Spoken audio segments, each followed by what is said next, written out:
আজকে বানাচ্ছি একদম পাঞ্জাবি স্টাইলে ফুলকপির পরোটা। তার জন্য নিয়ে নিয়েছি আটা, তার মধ্যে দিয়ে দিলাম সামান্য পরিমাণে লবণ। এবার উষ্ণ গরম জল দিয়ে আটাটা ভালোভাবে মেখে নেব। এখানে আমি অল্প অল্প জল দিয়ে আটাটা মাখবো যাতে ডোটা বেশি নরম না হয়ে যায়। উষ্ণ গরম জল দিয়ে আটা মাখলে ডোটা বেশ নরম হয়। এই শীতে বিভিন্ন রকমের পরোটা খেতে আমাদের খুবই ভালো লাগে। ডোটা মোটামুটি মাখা হয়ে গেলে এর মধ্যে অল্প একটু তেল দিয়ে ভালোভাবে আবারও মেখে নেব। পুরো মাখা হয়ে গেলে অল্প একটু তেল দিয়ে মাখিয়ে এই ডোটা আধা ঘন্টা রেখে দেব রেস্টের জন্য। এবার একটা ড্রাই মশলা বানিয়ে নেব।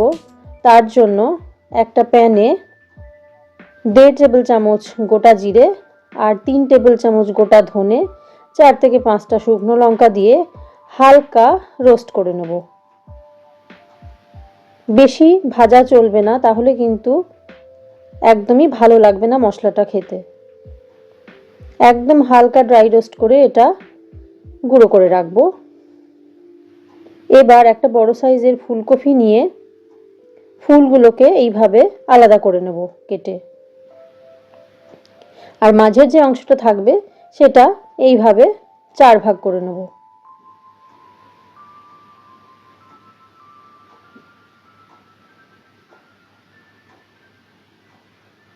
এবার গ্রেটারের মোটা দিকটা দিয়ে ফুলকপিগুলো গ্রেট করে নেব।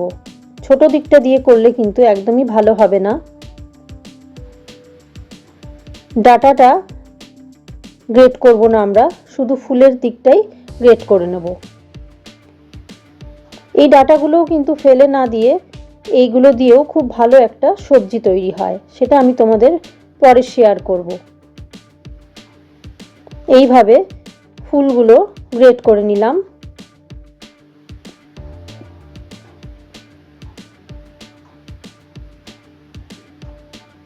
এবার একটা প্যানের মধ্যে সাদা তেল দিয়ে জোয়ান, আদা আর কাঁচা লঙ্কা কুচি দিলাম।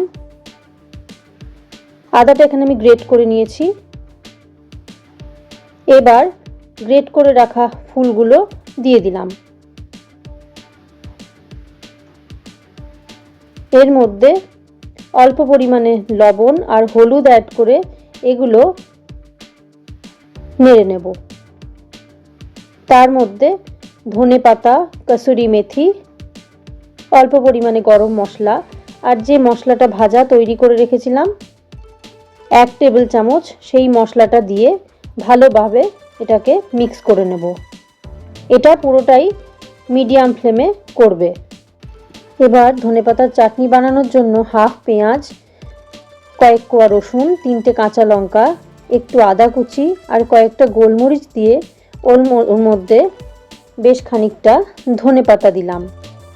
এবার সামান্য লবণ আর একটু জল অ্যাড করে এবার এটা পেস্ট তৈরি করে নিলেই রেডি ধনেপাতার চাটনি।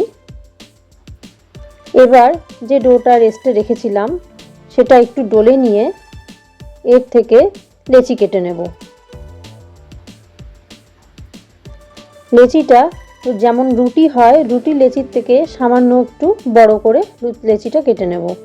এখানে আমি 2টো লেচি কেটে নিয়েছি। এবার দুরকম ভাবে পুর ভরাটা আমি তোমাদের দেখিয়ে দিচ্ছি। এরকম একটা বাটির মতো আগে তৈরি করে নিয়ে এর মধ্যে ফুলকপির যে পুরটা তৈরি করে রেখেছিলাম সেটা দিয়ে দেব। পুরটা কিন্তু একটু বেশি পরিমাণেই দিতে হবে, চেপে চেপে, তাহলে ফুলকপির পরোটাটা খুব ভালো লাগবে খেতে। আর যেহেতু এটা খুব হালকা হয়, বেশ খানিকটা পুর আমরা এটাতে দিতে পারবো। এইভাবে চেপে চেপে পুরটা দিয়ে মুখটা আস্তে আস্তে বন্ধ করে দিতে হবে।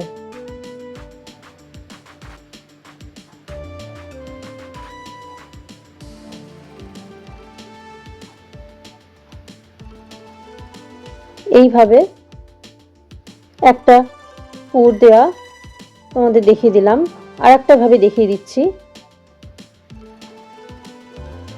সামান্য একটু লেচিটা বেলে নিয়ে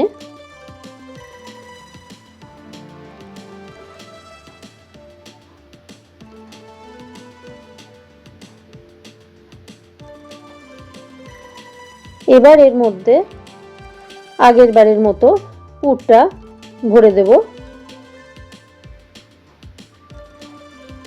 দেখতেই পাচ্ছ কতটা পুর আমি এখানে ইউজ করেছি। এইভাবে করলে ফুলকপির পরোটাটা দারুণ টেস্টি হবে খেতে। এইভাবে মুখটা বন্ধ করে হাতের সাহায্যে গোল করে নিলেই রেডি। এবার এগুলোকে বেলে নেব।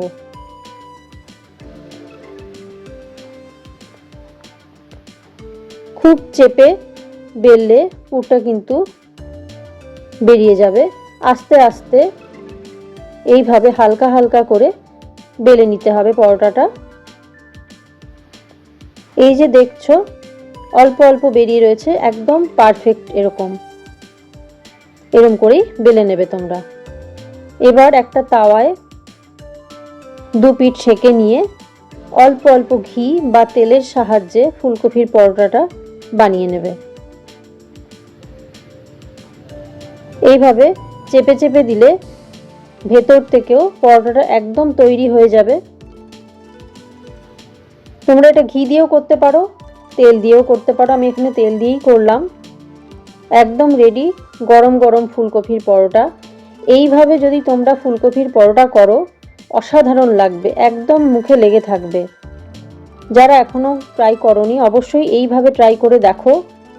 একদম খেতে এত টেস্টি হবে, তোমরা সপ্তাহে অন্তত দুবার এই পরোটাটা বানিয়ে খেতে পারবে।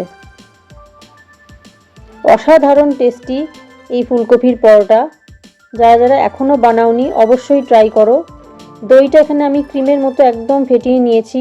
এবার এর মধ্যে ধনেপাতার চাটনি দিয়ে একটা গ্রিন চাটনি বানিয়ে নিলাম। আবার এই ধনেপাতার চাটনি দিয়েও তোমরা খেতে পারো। এত টেস্টি আর এত সুন্দর একটা গন্ধ বেরোয় এই ফুলকপির পরোটার থেকে। তোমরা যারা বাড়িতে বানাবে নিশ্চয়ই তারা বুঝতে পারবে। এই শীতে যারা যারা এখনও বানাওনি অবশ্যই ট্রাই করে দেখো, নিশ্চয়ই ভালো লাগবে। দেখা হচ্ছে পরের ভিডিওতে নতুন রেসিপি নিয়ে।